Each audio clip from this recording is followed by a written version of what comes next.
Welcome to the Bayou City Soccer Podcast. Whether inside or outside the loop, we are talking everything soccer in Houston. Y'all ready?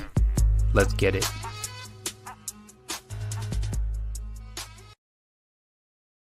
Houston, welcome to another episode of the Bayou City Soccer Podcast.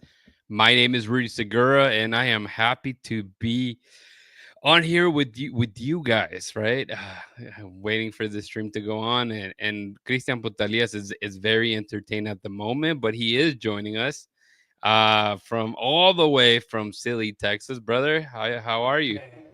Good. And how's it going, everyone? How you doing, Rudy? Yes, I am. I'm here physically, at least for the next maybe 10 minutes.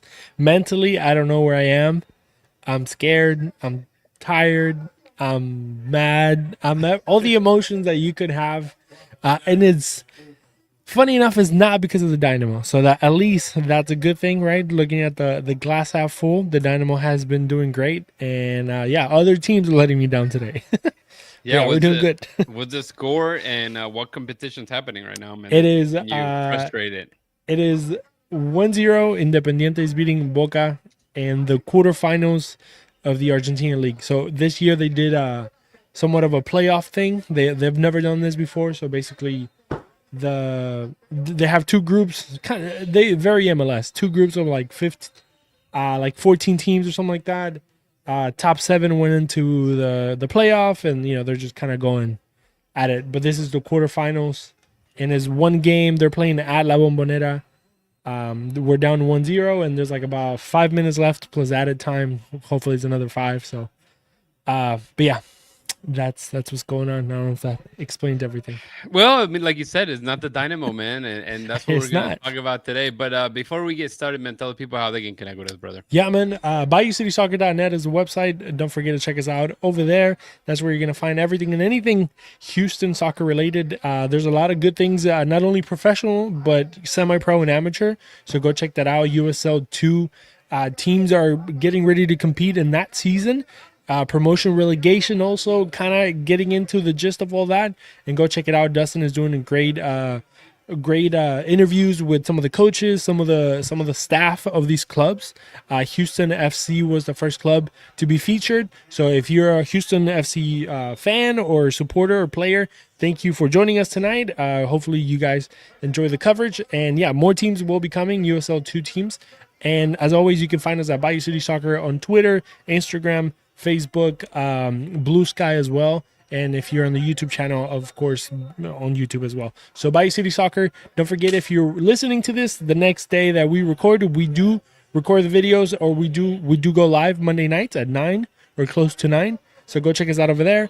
And if you are listening on the podcast, don't forget to leave a review and just give us some stars on there. But yeah, BayouCitySoccer.net is the website. That's it. You mute it. There he goes. Of course I'm muted. But no, I was just gonna say, this has been a hectic month, and it's gonna continue to be a hectic month. Yes. With so many games on the table for the Houston Dynamo, the Dash, and Dynamo 2 that we cover. I already have slides made for another fan feud segment, so we're gonna make it a point that we gotta get a couple people to join us. We're gonna have a voucher giveaway from Elotes Bravos that includes a corn in a cup, as well as a agua fresca. So whatever agua fresca they have for the day that you go visit Show Energy Stadium, it'll be yours for sure. If you already did the segment in the past, feel free to go ahead and throw your name in the hat as well.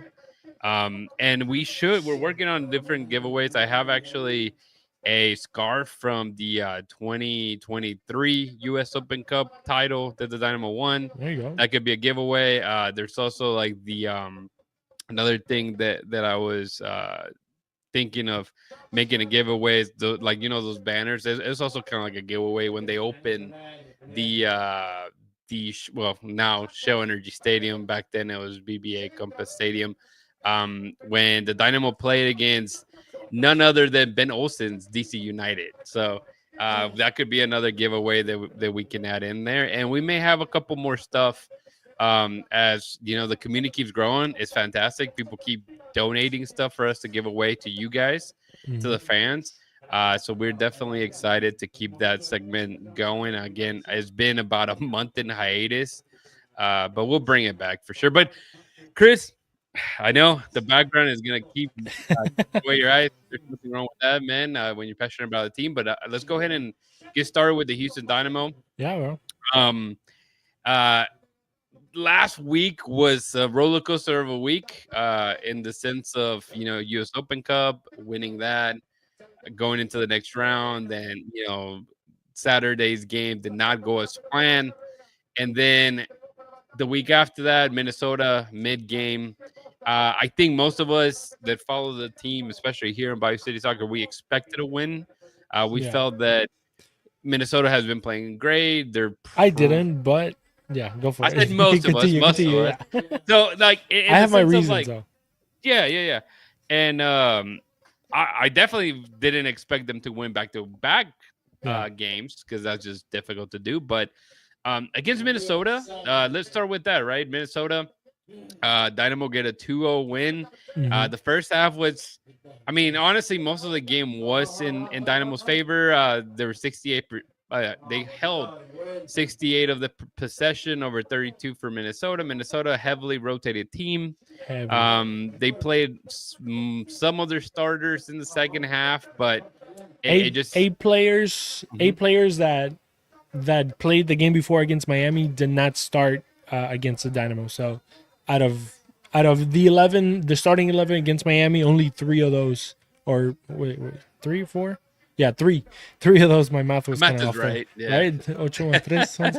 Yeah, three of those were restarting again against the Dynamo in a midweek game. So yeah, heavily rotated Minnesota, and yeah, but I mean, that's what you have to do. Take advantage of any possibility that the Mhm. the opponent gives you. And even if it comes from a heavily rotated team, then you got to go all out and try to make them pay for it. Make sure that let them know that you're not a team, an easy team to play with. Not saying that that's what they thought, but maybe they thought this could be a good Well, game to rest players. and even the Dynamo had obviously players in their lineup, being Pablo Yeah, Ortiz, who scored a goal, Felipe Andrade, yeah, young guy that's spent time in Dynamo too, and he got a new loan, but this time to the first team. So obviously he's been playing those games. He scores as well. He scored in the U.S. Open Cup against Phoenix. So um, there's definitely rotations for the Dynamo side as yeah, well. But in comparison between Minnesota and where the Dynamo are, the standings are different, right? for Houston sure. was pretty low on the table. I think only behind them was LA Galaxy, who continues to lose points everywhere they go. They did tie in their own Classico match against LAFC, but Hmm. yeah, I mean, there's not necessarily a ton to dig on Minnesota. Very good goals, obviously from not set pieces. One of those that the ball was put in the box and they're able to knock in on both scenarios. And they did a good job. I mean, that's what you want. And we've said this in the past, and we don't sound like a broken record, but the team has been playing very well in the sense Yeah, of even with so many big pieces missing, whether it be Hector Herrera, whether it be Michael, whether Coco Rasquilla, people get tired of hearing it, but it was going to take some time to get the chemistry going. And it's not there yet by any means. I mean, you hope that it's clicking, and obviously it did that game and the game after that in Texas, in the Texas Derby, but the team looked very well. I mean, Chris, and yeah. like I said, the big things, your takeaways. Obviously, Ortiz scores a goal, Andrade scores a goal. How happy are you to see, two guys that they bring in, two center backs that get on the board, man? Yeah, I mean, very positive, right? I mean, center backs are not known for scoring to begin with, but to have two defenders be really good on set pieces or dead balls, or just kind of being there around the area whenever they're needed. Because Andrade's goal kind of came out of a rebound that he just kind of stayed there and lingered after an initial corner kick or whatever the play was that it was. Sorry, it's a corner kick and it's going last minute. Goalkeeper just just went all the way through. But I just hear my dad in the background and I'm like, oh shoot. Yeah, But right. Makes you but look. yeah, And Andrade, we see it in the comments, right? Andrade has been a great piece. The guy has heart. The guy has, even I think in the loss against Seattle, if I'm not mistaken, he played. And one of the highlights of that game was Andrade. Just coming in. Even Ben Olsen said, the kid has heart, and it's one of those players that he's gonna go out there and give it his all. He obviously is fighting for a starting spot. He is fighting for a spot in the first team, coming from the second team. So it's one of those guys that is always gonna give it his all. He's gonna fight. I mean, Brazilians usually do give it their all, right? It's kind of in their DNA in a way to be a fighter, and guys like him that are kind of coming out the mud, as they say, and just kind of working his way up. Is one of those guys that are gonna continue to fight and continue to be there. Fuck. But but on the other side, I forgot the name of the other guy. Yeah, always have a Pablo hard time. Ortiz looked Pablo good. Ortiz. Pablo Ortiz, he's only been playing 45 minutes, 60 minutes. He's Yes. getting there. He's solid, man. He's physical. That goal that he got was one of those very physical, Yes. not scared to kind of put his body on the line, because sure. he could have easily been a player that pulled himself back and, just looking either for a foul. I mean, he was there, put his body on the line, gives that goal. Andrade, obviously, I've been following him since his arrival to Dynamo 2. And, the guy just played really well with Dynamo 2. We would see him play. We didn't know what he was, right? We didn't know if he was a replacement to Mikael playing center back. We didn't know exactly if he was a left back. First game that I went to go see him at Dynamo 2, he starts at center back, and somehow he looks like he's playing as a number 10. Sorry. Clearly, Bocalos? Is that where we're No, at? not yet. Not yet? The other team scored because the goalkeeper wasn't in the goal because he was still coming back, but they called it offsides. Oh. So there's 30 seconds left, and everybody's just going. Oh my god, bro, we're playing at home. How like? I'm gonna have to burn the bombonera down, brother. Yeah, bro.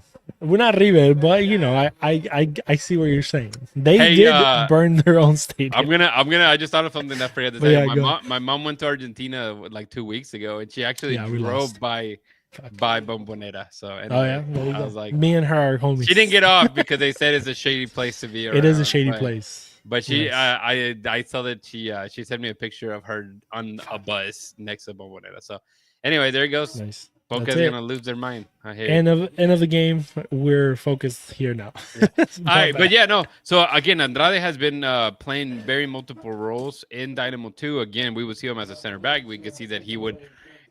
We asked Marcelo Santos, the Dynamo 2 coach, early on, was like, "Hey, what is this? We've never seen this before. Your center back, and Andrade was like basically playing wherever the hell he wanted in game one. I mean, they would let him float towards the middle of the field as this, defender, or I guess a central midfielder.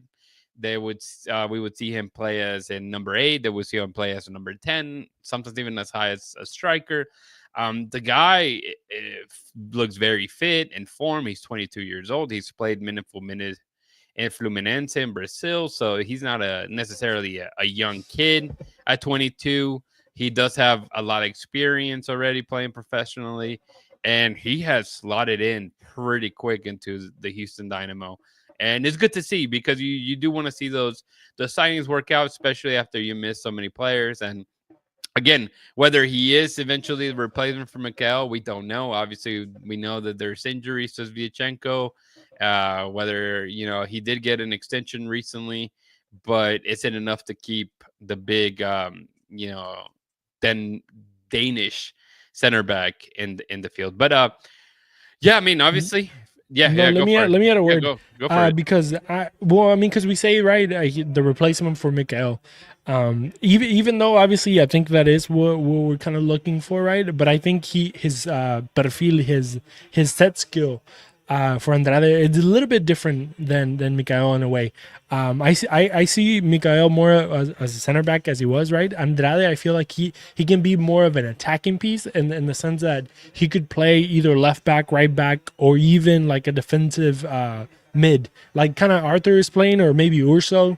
I think he's one of those guys that could get the ball, especially seeing him at dos, the way that he would kind of get the ball and then just kind of take off, right? And he does have the good footwork. He does have the skill. He does have the mentality of an attacker, and not only the mentality, but this, like I said, the skills and how to hold the ball and keep the ball and kind of Yeah. progress going up. So And yeah, he's I mean, versatile. I think also yes, you can compare him to like honestly like a Franco Escobar.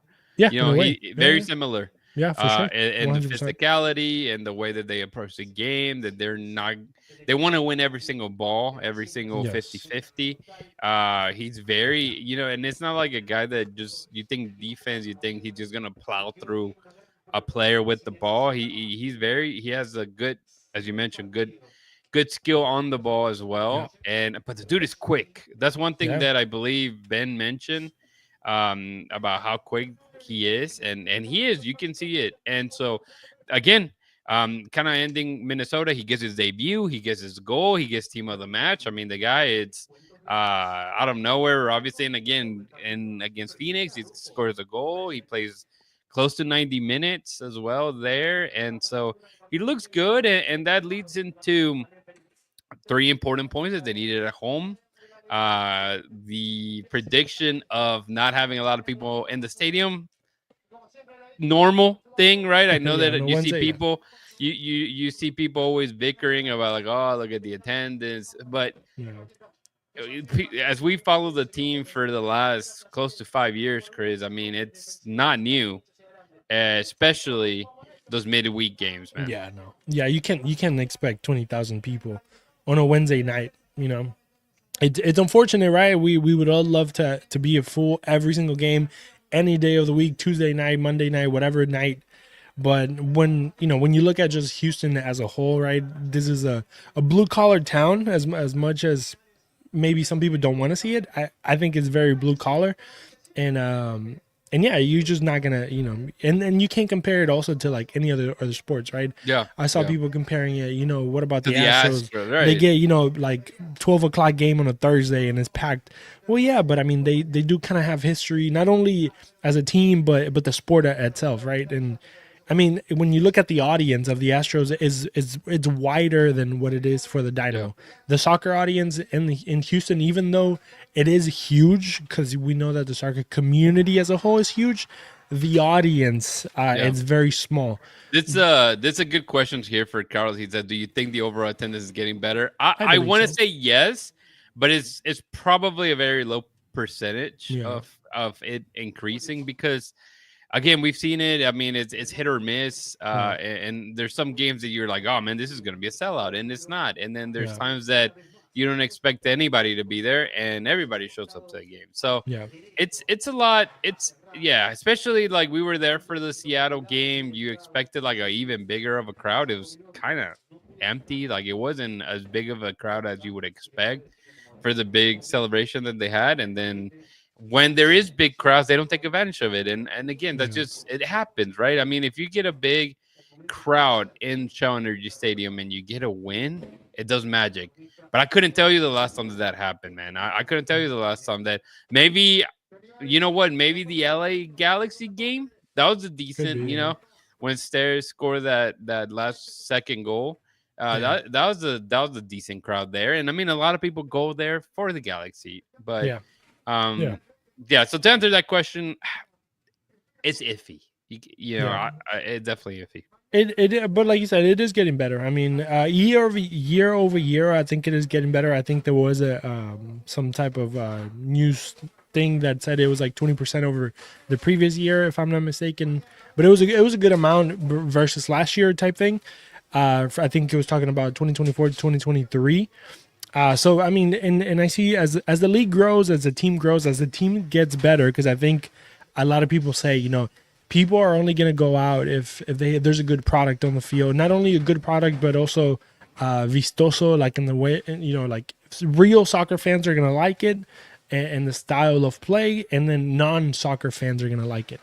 One of the things that I feel like this is kind of getting into the weeds a little bit, but there is a big difference between, I feel like, the typical, like the casual soccer fan and the actual soccer fan, in a way, because I feel like the actual soccer fan, the guy that knows about tactics or just the way the game is played or run like that, I feel like we see the game being played beautifully. We see the touches, we see the tiki taka, we see the movements, we see the triangle, the triangles on the field, we see all the passes and moves, playing off the ball, then with the ball and stuff like that. But whenever you're like a casual fan that just likes going to a sporting event, it's not that great, to be honest. It's very boring because the Dynamo is based on possession, and there is two different crowds that trying to appeal. Of course, you want to appeal the crowd that goes there for the soccer, but also you have to appeal to the crowd that it goes there for the event. At the end of the day, it is a sporting event. It is a show in a way. And just the lack of goals that, we're kind of starting to see more and more goals, like multiple goals in a game, but more than two, we haven't seen yet, other than the U.S. Open game. Yeah, But that's true. you could argue it was an inferior team, like way inferior. Giving the USL and I mean, MLS we would have loved to category. seen a 2-0 win against Seattle. Like, in a Oh yeah, Saturday yeah, yeah, game that didn't matter. This Minnesota game, sadly, not a lot of people in attendance. I mean, yeah, there's probably like 5,000 people in attendance, and the the the the team, the league is going to tell you that there's 30, 20,000 people there when it wasn't the case. yeah. But yeah, you just want them to take advantage because, like you said, we saw two games. Well, more. You take it even to obviously the U.S. Open Cup. They've scored quite a good amount of goals lately. In the last week and 10 days. And I'm gonna throw a bone here to El Batallón, just because I feel like they make the environment a lot better than what it could be. Just having them, kind of give the noise in the background type thing. Yeah. I think it gives it such a great atmosphere, and it kind of changes everything. Because even if you don't want to, or even if you don't know the songs, you end up like tapping, to it, Yeah. or just kind of getting into it. Because I was just thinking, like baseball to me is extremely boring.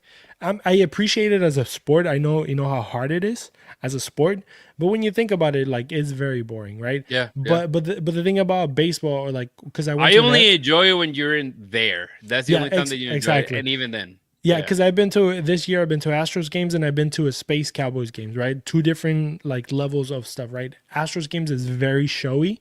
There's a big show going on. The people around it make it a show. The announcers, Hmm. everything. Just even walk up songs and just all these things there that make it a show. Right, just because there's a lot of stop and go and stop and go, stop and go. Space Cowboys is a lower budget, and you can kind of tell that the show is also trying to be there, but it's not as much. So it gets a little bit more boring Hmm. as the game progresses, type thing. When you have soccer, yeah, if you don't like soccer, it can be boring Yep. because the game is such a weird game in a way, but obviously it could also be entertaining when it is like back and forth and stuff like that. Yep. But just like I said, going back to my first point, having El Batallón there kind of give it a little bit of life, a little bit of color. It does make a difference in my opinion. Yeah, and just to add, obviously, like there was you saw the high school band that Oh was yeah, out yeah, there, and it's good to see, right? And yeah. it's not, Community. it's never a knock on who goes and supports. Yeah, It's just the more people you can get in general. If this for high school sure. kids, go there to play the music, and it looked like they, obviously worked alongside El Batallón to kind Yeah, of gear up for that type of event. But if you can get those kids out there, be a part of it, grow the supporter section as a whole, and then the supporter section being the entire stadium, right? Just kind yeah, of giving a lift to the amount of people that go there. I think it's always a plus. It's never a knock on that, because I feel yeah, that at the end of the day, it's always good for the team to get that support, for the city to get that support. And I mean, we we've talked about it enough. There was always a good atmosphere here in Houston. Eventually, with the years, it went away, right? I mean, yeah, that stadiums used to be filled up 15, 20,000, year round, and that faded when yeah. the golden era ended. But I mean, seasons come and go, man. I mean, there's always can be a um renaissance of Yeah, that too. So sure. No, very important. And again, very big win. Now let's move into to the Dallas game and Yeah, the Texas Derby. Obviously, we know as Houstonians how much it means. It's funny because it's kind of a little divided in the Bayou City Soccer House, right? I think some people care for it, some people could care less. When it goes to like Houston against um, specifically Dallas. I was gonna say Texas rival, but specifically yeah, Dallas. I think a lot of it, the tie is that there's no Houstonians, right? They play for the yeah, team. For yeah, Dallas, there's quite a few kids from their area that play for the team and even their youth academy and all that stuff. But for Houston, there's not many. yeah, And I think that for the you see other places around the world where having that tie and that bond with the team and the city and what it represents and going against somebody from a different city and having that pride, it does wonders for the rivalry. yeah, And I mean, you see it with your rivalry from Argentina, right? El Clásico. I see it on my end too, between Chivas and America. And then, you go beyond that, right? Whether it be a Barcelona, Real Madrid, and so forth and so forth. Everybody in each country has like a major rivalry. But at the end of the day, there's small rivalries, yeah. more localized. And I feel that it's important to have, that passion that I don't know.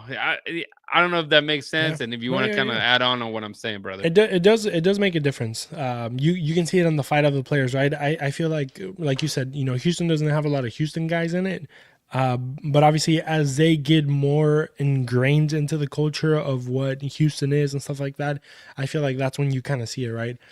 Guys like Dorsey that had been here for like 3-4 years. I think he's probably one of the ones that has been here the longest out of the whole.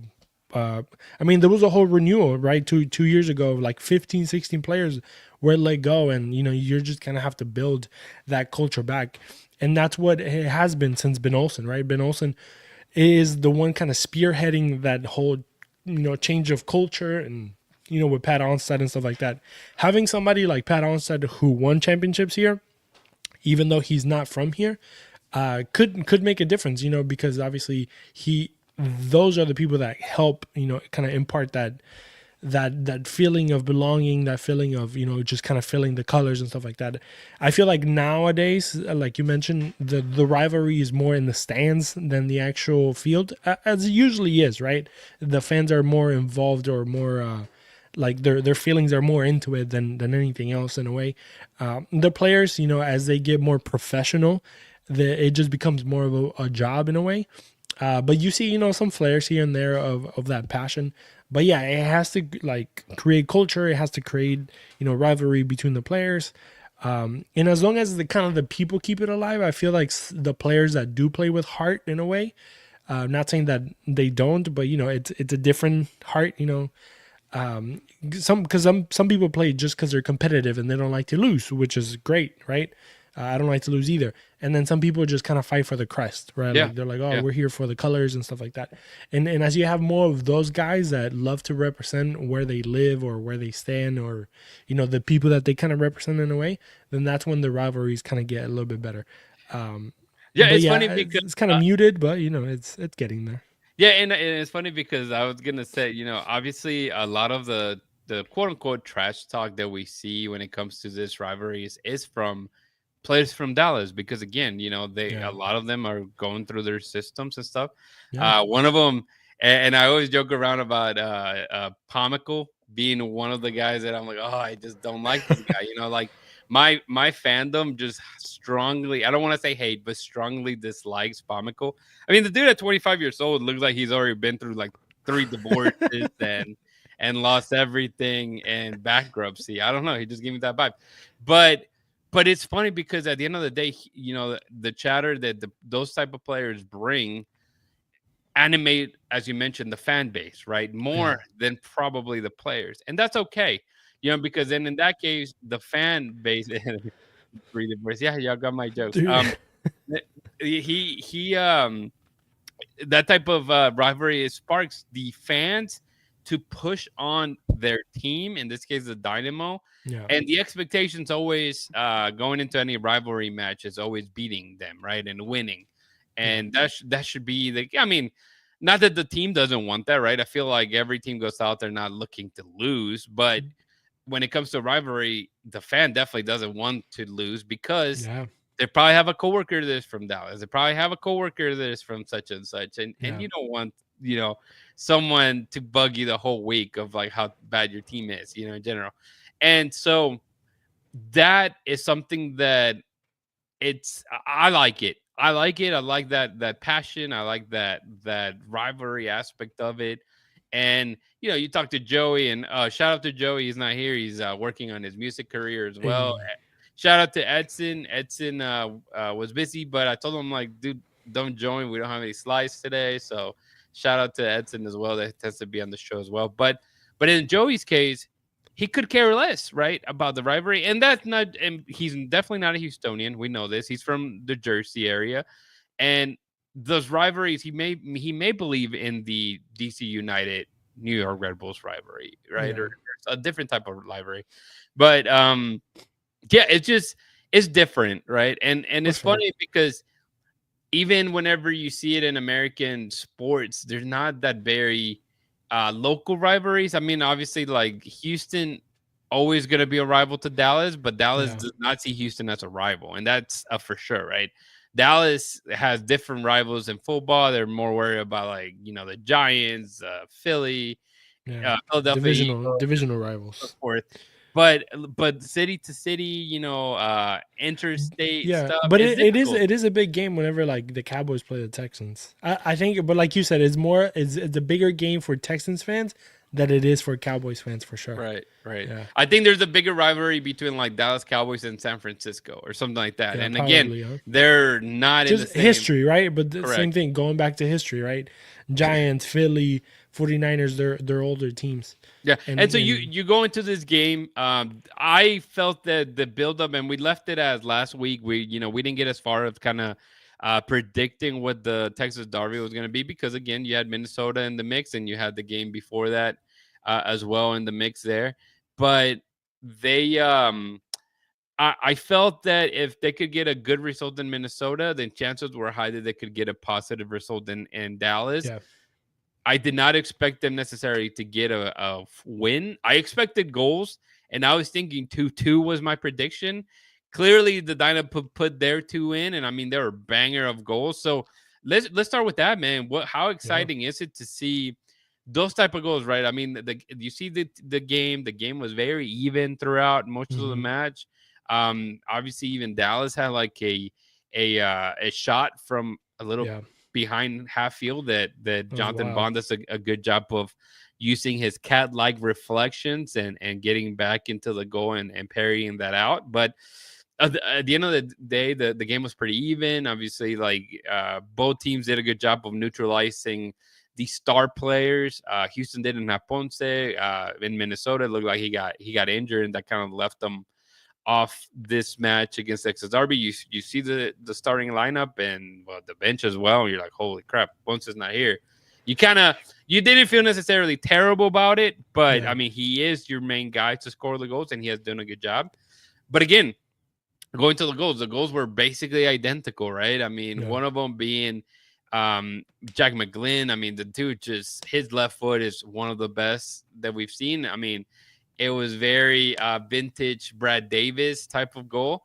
And then in the other hand, you get a Griffin Dorsey. You had played his butt off going up and down the field, and you're like, how does this kid do it? He has to have four lungs. for real. I don't know. There's something about him, and for him to get another goal that we're used to seeing, right? Him coming in to his left foot. He's not left-footed, but man, he hits it like if he was a true left foot. It gave you chills because it reminded you a lot of like that U.S. Open Cup match against Miami, man. But Yeah, I think that the work has been good, and it was yeah. great, and it's good to see another 2-0 win there for the Dynamo, Chris. Yeah, kind of going back on Jack McGlynn, right? Jack McGlynn started in the A position, kind of where we see Brooklyn Reigns play nowadays. And I think it was probably one of the greatest decisions that Ben Olsen and his coaching staff made to move him forward and kind of have him on the right side of the field and kind of have that communication and 1-2 with Dorsey, right? Those are two guys that they work so well together, like they gel perfectly, just because Jack McGlynn it's more of a stationary guy in a way, and when he does get the ball, he does attack and kind of goes forward and cuts in looking for the shot that we didn't see all last year. There was like no shots whatsoever from outside the box. Jack McGlynn answered the question of the long range shots. That's the perfect answer, and I mean, no better way than having a lefty kind of cut in and perfect.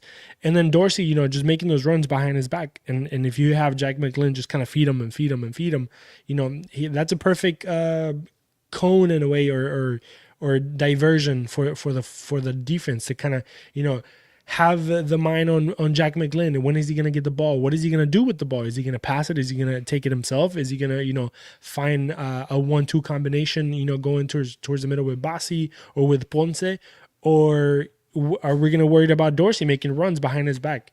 So it's a great problem for the defense on that side of the field, that it just kind of works in the good for the Dynamo. And going back to moving Jack to the front, I want to toot my own horn, because that's one of the things, I don't know if you guys remember, but that's one of the things that I always thought we should have done that earlier. And it did take a while for Jack McGlynn to kind of get pushed up a little bit, but since the beginning of time, I always said that I liked Jack McGlynn as a closer to the opposition than behind the halfway line, because if you give Jack the ball behind the halfway line, there's no chance in hell that he's going to make it to the box with the ball being possessed by the Dynamo in a way, right? Even though we are very possession based, but when he's playing as a number 8, kind of behind the left, in the line, he has to play on the left side just because his perfil, his vision of the field will be better for him. You can have him play on the right, because then he'll be playing counter to his foot. But when he goes across that line, the halfway line, you can throw him on the right, because he's closer to the box, and then he can crash into the box and cut in and take left-footed shots.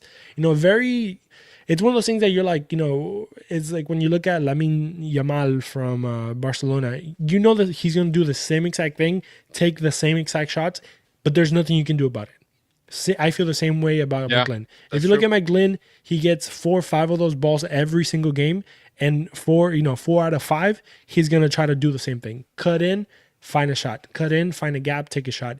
And he does most of the games. Obviously, he does get blocked a lot, but he just needs one good shot, cleared, open air.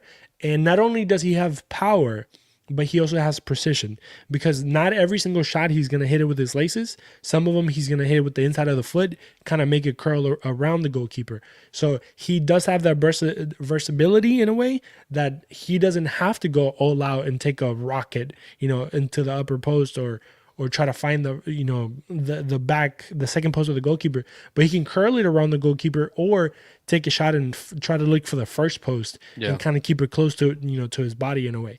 And the guy is talented. And I was gonna say, and just also having Dorsey in behind, right? Yeah. I think that's another problem, because that keeps you on your toes. At the end of the day, you don't know. He could easily take a shot.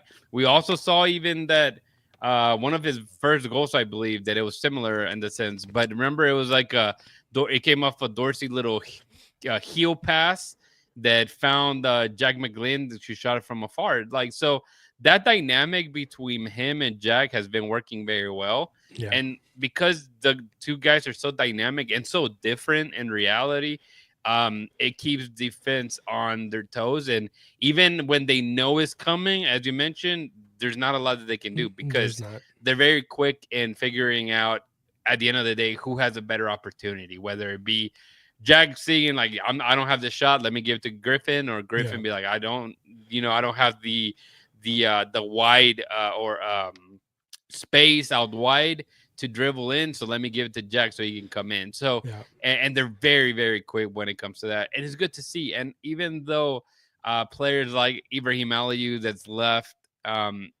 now Ponce being injured, it's good to see that you don't necessarily have to rely purely on those guys, Yeah. Linger has played very well. Basi has played well. He struggled some. Kovalchik as well has taken a big role. And yeah, you hope that eventually Toyosi is one guy that can come in. I really thought that in this match against Dallas, once it was 2-0 and Toyosi coming in, I was thinking they're gonna get a third goal. I could Yeah. see them, finding that wide open through ball to Toyosi and he could finish. And so that's whenever you are in front, especially in front by two towards the end, you have those better opportunities to open up the game. And they tried, and it's not that they didn't; it just kind of never happened. But it's good to see the Dynamo, good overall play actually finish and be executed in goals as well, Chris. Yeah. Going a little bit on Ponce and Toyosi too. Ponce obviously wasn't missed in the sense that they didn't need him to win in a way, but I feel like he was missed in the first half. If you look at the way that the game was being played in the first half with that false nine of Lingard coming in and out type in, obviously he doesn't have the same like style that Ponce would have of holding the ball and kind of checking back and whatever. But if you look at a lot of the attacks of the Dynamo, there wasn't a person that they could reference in that in that box between the two center backs like you would do with Ponce. Ponce, even though that half of the time he plays, he's in an island because he just doesn't find, or people don't find him, or he just doesn't find the correct spot or whatever it may be. I do think he's valuable in the way he presses as the first defender in a way. But I think he was missed in the first half. There were tweaks in the second half that made the team a little bit better. Like you said, Kovalchik, and then just kind of having different perfiles. I don't know what the word is. But Yeah, just the having, profiles are a little yeah, different, but at the end of the day, knowing the system and knowing the way yeah, that Ben wants to press, this guy's put in a shift. yeah, And I mean, Linger is a very attacking player, but and he mentioned it in one of his very first games, and I think you asked him the question, and he's like, "Dude, I think I had never defended like this. Like, yeah, I sometimes have to find myself being really, really close to Franco Escobar and kind of relieving him of those defensive." Duties, and that's something that he wasn't used to. But you see those yeah, guys believing in it and working on it, for sure. and because of the work rate that they put in, that you don't miss your first defender in Ezequiel Ponce Yeah. in this match. And going on to Yossi a little bit, obviously he is more of a vertical threat. When he came in, one of the things that about him is that he has speed. Me personally, I still kind of have to see a little bit more about him. I feel like I haven't seen enough to kind of get his style of play in a way. But he's going to be the type of guy that is going to run behind the Yeah, defenders and look for the space more than and being able to funny check in. in this match against Dallas, you saw it in other ones as well, but in this match against Dallas, they brought him for that to kind of be like, the Dallas defenders are retired, and let's Yeah, throw. And there's two that I can remember, two very clear chances, and I believe one of them was Jack. I can't remember who the other one was supposed to pass the ball, and they just missed it completely. And you could just see yeah, that like Toyosi because they're was not used to making, it. they're making that run like Yeah, perfectly, and he did. They kicked the ball to the opposite end of where he's making that run, and he's just like, yeah, damn, that was my chance. So when it happens, it won't be a new thing, but it's gonna be a fun thing to see yeah, when it does happen. And obviously, you hope that he's able to finish those opportunities because we yeah, have seen it in the past with players like Ibrahim Aliyu, right? That those same type of between Brad Smith, right? Houston Dynamo legend Brad Smith, whenever they would put him in towards the end, and yeah. he got a goal against Colorado like that, right? It's Super just kind of vertical. playing from Yeah, behind, timing your run, and being able to go in behind and get that goal on one-on-one chances. So, yeah, Toyosi, it'd be fun to see. I mean, the team is looking good. They get 2 wins. They're not like complaining. I mean, there wasn't really a lot of complaining from us yeah. in past games, except for like, come on, man, you need to execute those opportunities in front of goal, Chris. And then kind of checking in on some other guys because it's crazy that we're talking about all these guys, but we're still yet to see Holmes, who was on the bench. Ben did mention that the reason he was on the bench, it was because there was no other person to put on the bench. So maybe he just got a freebie. But it's going to be interesting to see how he fits. Dustin has mentioned that he probably sees him more as in a defensive role than an attacking role, but we know that Holmes has an attacking bone to him in a way, right? So it's going to be interesting to see how we see Holmes. And then something that I saw today that maybe, I don't know if people have seen it, but I'm sure they'll be happy to hear, is that Anali posted a little video of himself in training. I don't know if you saw it, but he literally was killing in training today, apparently, or today or yesterday.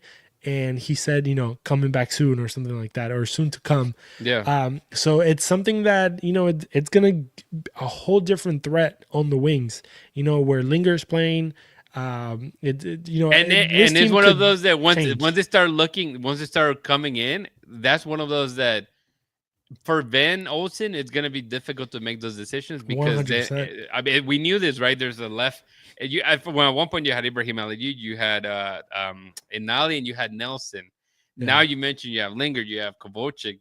Obviously, Ali is gone, but then you had Toyosi now. Like there's like at least 4 guys that play. I mean, you even take Exonarsu, right? That's obviously he's not getting his minutes, but those are the same position. So you have 5-6 guys that play that winger role, and so eventually they're all going to be healthy. And what do you do? What do you do? Yeah, exactly. And that is the question, because tactically, obviously, Ben Olsen is known for this specific. I think if you close your eyes as a Dynamo fan, you can literally know who's going to play what position, who's going to be on what side of the field and stuff like that. Like we know how this Dynamo plays. I feel like the whole entire league knows how this Dynamo plays. But like as we were saying, if you bring in Toyosi, he can give you a different look, right? If you bring in Lingard for a false 9 for Ponce, then that's going to be a different dynamic. If you put, I don't know, Inali on the left, he's going to be more vertical, and the possession game, might be different. There might be not a possession game. There might be more a vertical thing, and it's kind of cool to see because it's going to give you different versions of a same team against different opponents, and it's going to be cool to see how the tactical minds of Ben Olsen, Guerra, who else is on the bench? We literally have 4 or 5. Your meter, by the way. We have 4 or 5 head coaches. Kenny Bundy. Yeah, Kenny Bundy, and the Wolf, and then the other bald guy that I never remember his name, but he's always yelling. Arielin Collin. Yeah, Colin. We'll call him Colin. Yeah, I guess that's his name. But yeah, like those guys are known to be really good minds. So we'll see how they manage the games. But I think I think it would be really interesting to see kind of different shapes and different tactics. I know why break something that is not, why fix something that is not broken could apply to this. And I'm not saying change it, but I think it would be interesting to see how they could, maybe tackle a Seattle that you haven't beaten forever, or, go into a Columbus or a Portland, just fields that are different, difficult and different. And, how can you just, be different, go to Vancouver that, the ball's going to be fast, and you can put, Inali and Toyosi, I don't know. And just the combinations, could be endless, and a team that has a lot of options. But then also, how do you build your bench, right? Because, not everybody can be on the bench. So it's going to be interesting to see who comes in, who stays out. Someone's not going to make it. Exactly. Someone's not going to make the bench. It's going to be interesting. Sure. Yeah. And I'm glad it's not my job to pick. No. I think I would have a list that I like, but I'm glad I'm not the one that has to pick it. And we've talked about this enough that, there's so many injuries, there's so many new players. At the end of the day, this team was going to take some time to mesh. They look like they're getting there. They're not where they want to be. And there's a comment that says evidence that you're still Bayou City Soccer. I don't understand what that means. Yeah, I think all I think is because I mentioned Aliu, but okay, to go into the point of Aliu and the amount of other players that I mentioned, Aliu was the only first choice because the other 2 were injured. It's not like we're asking for Aliu to play. He wasn't good. He got lucky. Exactly. In my opinion. You can't, Joey's going to tell you that he's the best winger in the whole wide world, but I disagree. No, but yeah, I see it as like, in that scenario, he got lucky because who else are you going to play? He has no competition. There's nobody. Yeah, nobody could play. But we won't talk about LAU anymore. No, yeah. get out of here. Yeah, for real. But okay, so this leads into the next few games for Houston, right? Love to Joey, love to Yeah, Dustin. their ears are busting right now. Big games, Austin FC. In a couple days from now, Wednesday, U.S. Open Cup rivalry match. To me, I'm excited because Yeah, for the longest I'm time, scared. especially Austin fans have wanting to build this as a main rivalry, Yeah. and I feel this type of games is what create those Yes. rivalries, right? Those things that this Elimination match games. actually means something. This is not a Copa Tejas thing. Like, this is a legit thing that you win, you move on, you lose, that's it, right? And so stuff like this is where big rivalries matter. And I feel that looking at, yes, Austin doesn't have like the best form, Houston doesn't either. Austin's gonna have, to me, the advantage just because of you play from home. We know how great those fans are to filling that stadium. They do show up for their only professional team in the city. And so this right here is built for something big, right? Yes. And it could easily get out of hand, with Austin destroying the Dynamo, or vice versa, or a tie and all the way to penalties. So to me, unfortunately for me, I'm not going to be there. Chris, I think you're going to do your best to try to be there with Yeah, Aldo and I should be there. get a front row ticket to that game. But I'm so excited to catch this game, man. Just again, for what it's really going to mean. This is the first Houston versus Austin match that I'm pumped to watch it, because again, it means something. Yes. And the US Open Cup is another title that you are able to have a shot at lifting a trophy. And yeah, Carlos, it's all right to be nervous. I mean, the team is in a good momentum, but the best thing too, this is a even playing field, because Austin has also played, in back-to-back matches, and so forth, similar to the Dynamo. So in a way that's good. You see how it's working in Dynamo's favor. You see how it's not necessarily going in Austin's favor, as they have in the last game they won, I believe, was the U.S. Open Cup match against El Paso Locomotive. And they had a Uh, tough time. yeah, exactly. They had to. Yeah, they went. They didn't go to extra time, I don't think. No, No, they they won didn't. But 3-2 like towards the last. yeah, they were down 2-0, and Brandon Vasquez and Osuni scored a couple, like 3 goals in like 10 minutes for them, and got the Yeah, got that the was the last W. one. But yeah, that's since then, it starts with, I mean, we'll go, I guess, a whole month. April 26th, Houston beat them 2-0. Then Minnesota beat them in Austin 3-0. Then they beat, as we mentioned, Locomotive 3-2. They lost to Cincinnati in Cincinnati 2-1. They played last Wednesday against Atlanta United at home at Q2 Stadium, and they tied 1-1. This Saturday, they played Vancouver, and they Tough tied team. 0-0. So it's not like they're playing easy games either, but Yeah. obviously you could see what they've done and what Dynamo have done, and obviously you may feel a little better and the momentum that the Dynamo have, but it doesn't matter. It's not gonna matter for this match. It's gonna be who's able to be clinical and put the goals away, because at the end of the day, is one winner, and that's it. It doesn't matter if it's a 0-0 game and it goes to penalty. It doesn't matter. It's whoever gets the last goal in at this rate, man. But how excited are you, man? Again, this is a field that, Yeah. for me at least, this is one of the first matchups that matter between these two clubs. Yeah, when you first mentioned Austin, I said I was nervous, but honestly, now that I think about it, I'm not. I'm not saying I'm confident, but I'm saying that it's going to be a really good game, in the sense that the Dynamo are just kind of they do seem to kind of put the pieces together now. I feel a little bit more confident than I did maybe about a month ago, or 4 or 5 matches ago, about this team. We as in the Dynamo are on a like a upward slope in a way, and Austin is not, right. Obviously anything could change momentums. Like we said, these games are different just because they are elimination games. So they're going to go, 90 minutes full throttle, and it could be a disaster, or it couldn't be. It could be a tight game, go to the last minute of play. But but it should be a good one. I'm very excited. I think the closer we get, the more excited I get. It's one of those games that you're like, it's just a U.S. Open game. But when I hear you say, this game matters. This is an elimination game. Could be a beginning. This could be the actual true beginning.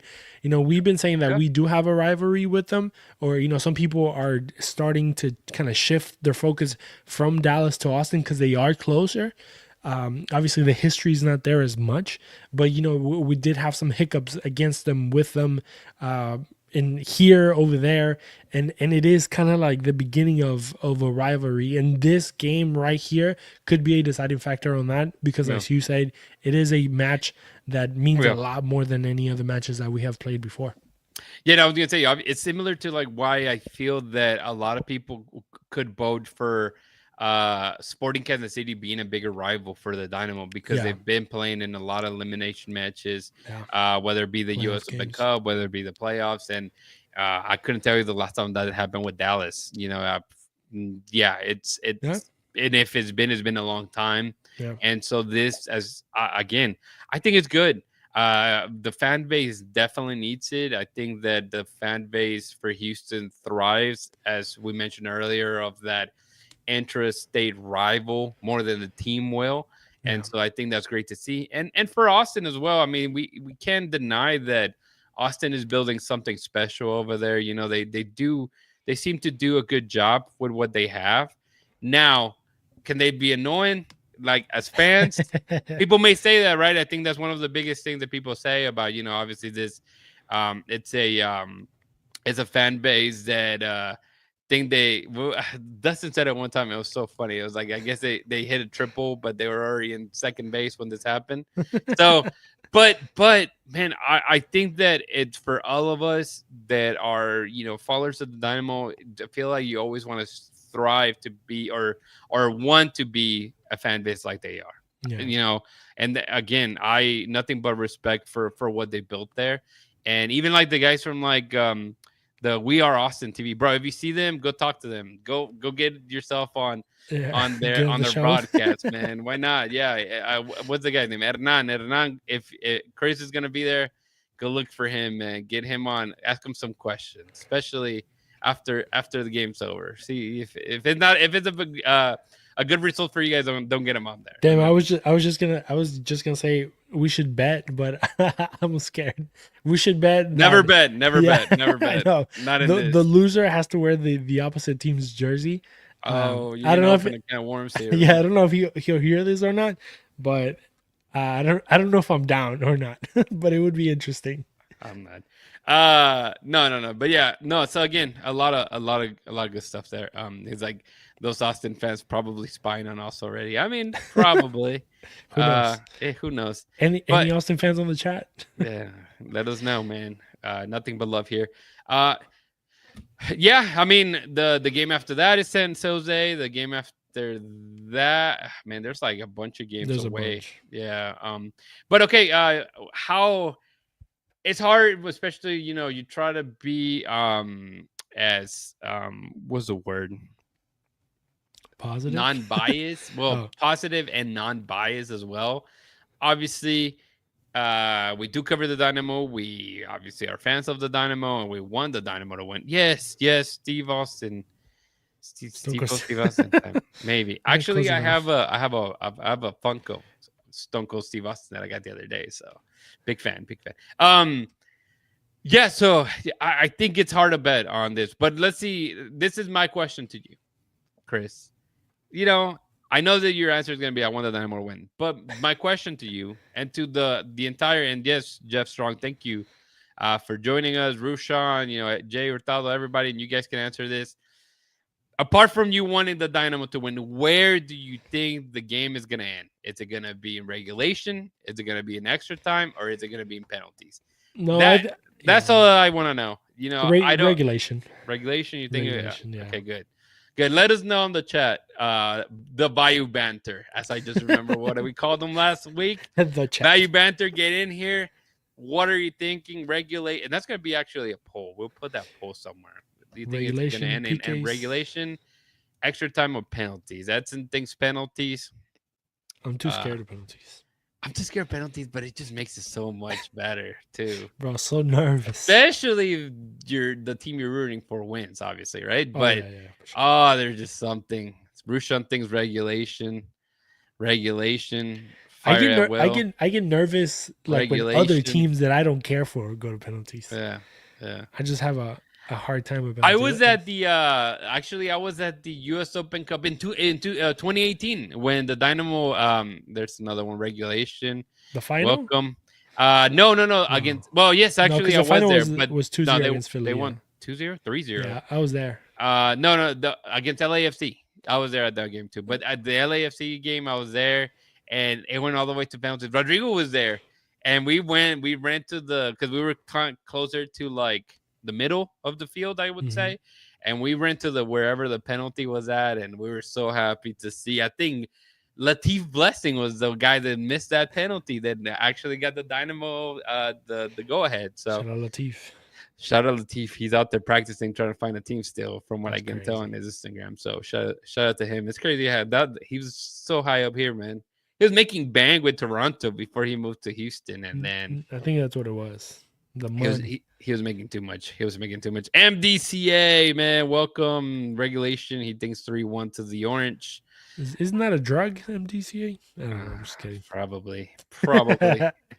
Everything's a drug. It just depends how you snort it, I guess, at this point. It depends on how you cook it. You remember The Simpsons? They would like lick frogs. You remember that? No, No, I don't remember. I think it was The Simpsons or Family Guy. I don't know. And people were getting high off licking frogs. You're like, what That's the hell? Anyway, hilarious. yeah. Again, man, this has been a fantastic episode. Thank you guys for joining us. I think again we're excited. Being that Chris is gonna be out there. There you go. There you There go. has Shout been out. a poll added. Thank you, Edson. So feel free to put that on there. We'll make sure to put it on social media as well. Probably sometime tomorrow, or at least give it 24 hours before the game. I'm excited. Again, I mean, yes, I would love for Houston to win and continue on, but I'm a sucker for like elimination matches, man. They're just so fun, you know. And it's funny because I can't get into like yeah, I know. Well, you've been Thank you, eliminated. bro. You've been Thank eliminated. you. But you know, was it one? It was a single elimination, or you guys play home and No, away? it was single elimination. Okay, all right, En la yeah. bombonera. So sad. Oh, those people are having fun. I can already like I love watching those videos when they come through my feed, and people are fighting each other, and they're like, "Fuera Riquelme!" And Oh, then that's like, bro. Right yeah, now, uh, it's a big deal. yeah. It's a giant deal. Thank you, Jeff. Yeah, shout out to the Red Crowns, Edson, for his debut. I guess saw This that there were weekend. some technical difficulties on this past game against San Antonio, which I'm assuming was just a preseason match, wasn't it? No, it was the first game of the season. Oh, it was the first game. Okay, Yeah, Fortunately, not a good result for them. okay. But, What was the score there? 2-0. 2-0 Corinthians. San Antonio Corinthians against the Red Crowns. There you go. I need to get that hat, man. Those hats are pretty. They And come, you know what? I may get another chance. I have family going this weekend, so I'm There gonna you be go. like, bro, hunt people down, go look for a store, get that merch, get it, Find them. get it. But yeah, again, and then obviously in the weekend you got San Jose Earthquakes, who started their season really, really good. They kind of taking a little bit of a dip. They're still in playoff contention, you know, with which didn't they beat Miami? Didn't they beat Miami? Or am I making that up? San Jose? Yes, they beat or they tied because it wasn't Messi Everybody's trying to fight. Messi was trying to fight somebody, I believe. The ref. Yeah, it was 3-3, 3-3. Okay, it was tied. Yeah. So yeah, I mean, matches are coming up, man. It's San Jose on Saturday, then Wednesday. Then you got the New York City FC. Shout out to Man City, man. Lost to a team that had never won anything. Good job, Man City. The Dynamo are playing in San Jose on Saturday 24th. Wednesday 28th, they're playing in New York City. Bro. As someone that used to travel a lot for work, just going from Houston to the West Coast sucked. going from Houston to the East Coast sucks. So going from the West Coast to the East Coast, oh, that's a double suck. That's bro, that sucks. Yeah, no, no kidding. I wonder if they did stay over there for when they after they lost to LAFC, they stayed over there Yeah, before coming back and taking on Phoenix Rising. So I yeah, mean, what can you do there? You technically have to come home. You know, yeah. have to come home. Um, all right, Chris, man, I feel like we touched on everything that we spoke or we're gonna speak about. Sorry. Anything else that we missed? I guess one shout out was for the match against Dallas. Forgot to mention that Dorsey and Jack McGlynn both also got team of the match there. Yeah. So good for Dynamo Some people guys were and good to saying see some Bond should have maybe gotten it. Two clean sheets in a row. I mean, some pretty good saves. Acrobatic save there, kind of running back. I mean, the defense is looking pretty strong, believe yeah. it or not.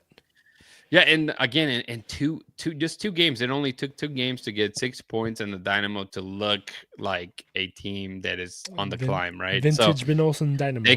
yeah, this is definitely difficult matches. You know, playing away in Austin, playing away in San Jose, New York City. We know there's different competitions, but they can either build a momentum or do the opposite, right? But I feel from where it's going and the players clicking. I guess the question would be about Ponce. Yep, Jeff. Actually, tomorrow we get to talk to Van Olsen, so that'll be a question that you may see answered or will see answered when it comes to our social media. So keep an eye out. We usually talk to him around 11:30. Is when he's becomes available.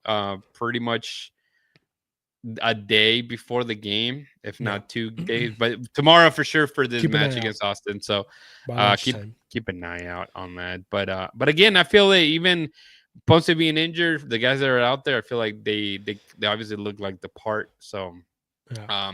I told you guys I hate playing the false nine system, but you know what? It works sometimes, right? So and that's kind of what you saw because you kept seeing Linger and Kovalchik rotate the entire time. They were just rotating back and forth.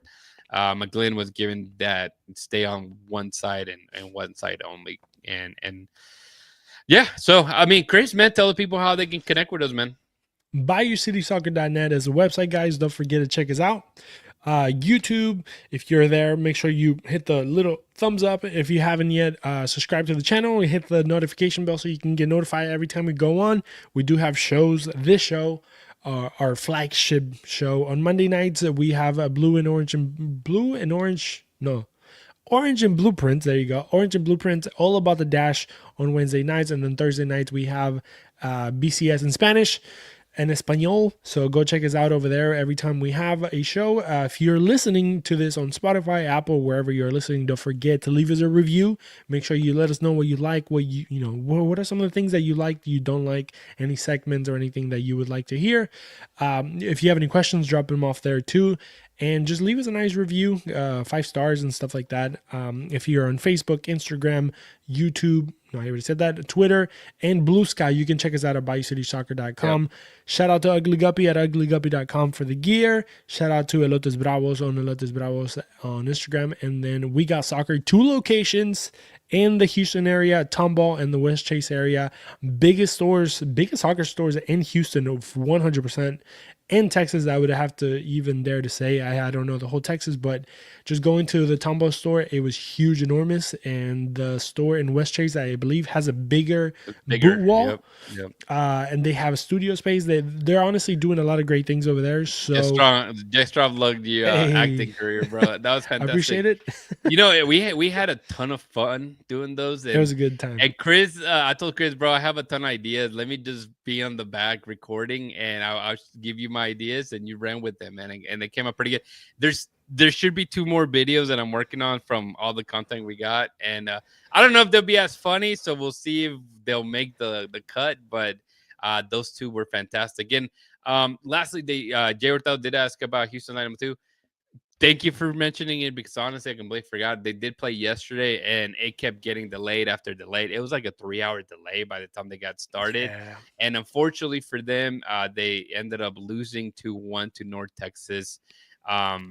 So yeah, that's rough. They ended up losing in the 88 minute, I believe, 89 minute. They were tied 1-1, and in the 88 they scored the second goal for North Texas. The bad thing is there, Bourbano he came back and obviously played a decent game and got red carded. So he saw a red card, and the 90 plus 4 minutes. So unfortunately for him, he's going to be out for a little bit. And they don't have a game till the 30th, I think, against Austin 2. I don't know, Chris. If Chris is usually the one that posts the Tuesday, so we'll see if that comes around. If not, there's still time for the next game, as I mentioned. But yeah, it says Carlos, we need a part 2 of youth coach. I agree. It will. It will be. I've been thinking about it. I need to get with my producer, Rudy, and then we'll see what happens. But I think we're gonna see youth coach Cristian from time to time. I think that would be a funny skit. The funny, no kidding. The funniest thing is, like, I saw someone commented. I think it was Dago, which I haven't seen Dago on here today, but he said, "Is that Ben Olsen?" And we are laughing because clearly we talked to Ben Olsen and just a bunch of other coaches in general that've been with the Dynamo. And at the end of the day, you kind of take a lot of what you see from there. And what did it say? Like reality? There's oh man, I can't think of like the quote. Anyways, yeah. So yeah, funny enough, that's kind of how I see it. So yeah, part 2 would be fantastic. We have more content coming up. Hopefully that you guys. But again, yeah, definitely go make sure that you check out We Got Soccer. And if you're one of our faithful listeners and supporters here at Bayou City Soccer, let them know that you heard about them through Bayou City Soccer. I'm not necessarily sure if they'll give you a discount at this point, but honestly, if we hear enough feedback, you never know. You never know. Exactly. You never know. All right, man. Man, I cannot think of what that somebody knows. Oh yeah, reality surpasses fiction. Maybe that's where I need to think about it. I'm sure I'm gonna think about it after the fact. Jared Talo, yeah, no, man, thanks. Another fun episode for sure. Keep it going, guys. Don't forget to hold it down and keep. Before we go, let's give the answer to the poll. The poll came back 67% of the votes said regulation time, 11% extra time, and 22 of you guys won chaos and said penalties. But I think regulation won on this one. Hopefully 90 minutes. I need to get back home soon to go to sleep early. So Dynamo, get it done in 90, please. Please. But yeah, that's it. What is it? Damn. Now you guys have me thinking. Also, hey, now since we have a little bit more time, Edson, what do you mean by 3-year letterman? BCS 3-year letterman. I don't know. I need an explanation of that. I don't know what you meant by that. But yeah, youth. Also, it would be funny if you guys had questions, like if you guys were the parents, or I think Jeff had one there. Yeah, drop them there, and then we'll try to infiltrate them in the speech there and into the whole skit. But yeah, we had fun, man. We Got Soccer has a really, really nice place. If you're a Mexican like national, or like if you like Mexican teams, they have the To The End fan shop, which is basically like a whole wall that is just Mexican league teams, and they had pretty cool stuff. I mean, they had a bunch of I don't know. Well, I gravitate towards Pumas because I played for a team called Pumas, and when I was a kid, that was actually the first competitive team that I played when I arrived to the U.S. So my dad, story time. When we first got here, we played at YMCA. My dad put me in YMCA because he didn't know like where to throw me in. I was 8. And then there was a team called Pumas. This gentleman that he passed away with cancer. So RIP to him. I forgot his name, but he was the coach. And then he saw me. He was like, "Hey, don't leave your kid here. YMCA. Like, you can only score so many goals. He's better than that." Yeah. So he was like, just bring him in with the competitive. And I remember I played a few years now that I'm thinking about it, because I know I always left there when I was like 13, going into like middle school. So I played a few years there, and we were Pumas. So we wore Pumas like jersey, like the whole kit. So I remember we had the giant Puma like in the front, and then they had the stripes going down. You look like a prisoner type thing. But it was nice. It was the gold jersey, like I white and think gold. funny enough, I finished this with a story since we're doing good time. But yeah, no, same thing, bro. I think at one point my dad was having like one of those identity crises, kind of like Manny Oliveira tends to have Shout out, Manny. multiple teams, right? And so Never my dad's lose. from Mexico City. There's the big teams there being Club America, Pumas, Cruz Azul. Who else? I think those are the big three. Yeah. Really, Atlante used to be there, and Necaxa used to be there. There used to be a few other teams, but they all left. And yeah, for whatever reason, my dad. There's pictures, and I was gonna say, if I ever become the president of the United States of America, which would never happen, I'm sure they'll bring this type of pictures up. Whenever they always bring your past, and it's like he's a liar. He said he was a Chivas fan. Why is he wearing a A, Pumas a full shirt? Puma But gear, yeah. I have a picture somewhere that I have a full on gear, and my brother Rodrigo is wearing an Atlante gear, and then out of nowhere we all became Chivas fan, throughout my childhood. So just funny the way it works. I'm gonna have to I look for think that picture and I'll share it with you guys. But I will say though, because I do try to identify myself with the Mexico City side of me, being born there, lived there till I was like 6 years old or whatever. So pretty young age. But if I gravitate to somebody, it's Pumas as well, my friend. So there you uh, go. you know, uh, I don't Shout out Coco Carrasquilla. shout out Coco. But all right, guys, all right, for real, this time we'll see you. We'll hopefully Dale. positive vibes. We'll come back Monday being all happy and ecstatic as we were today. So don't forget to hold it down and keep it forever orange. Peace. No. Houston, Houston.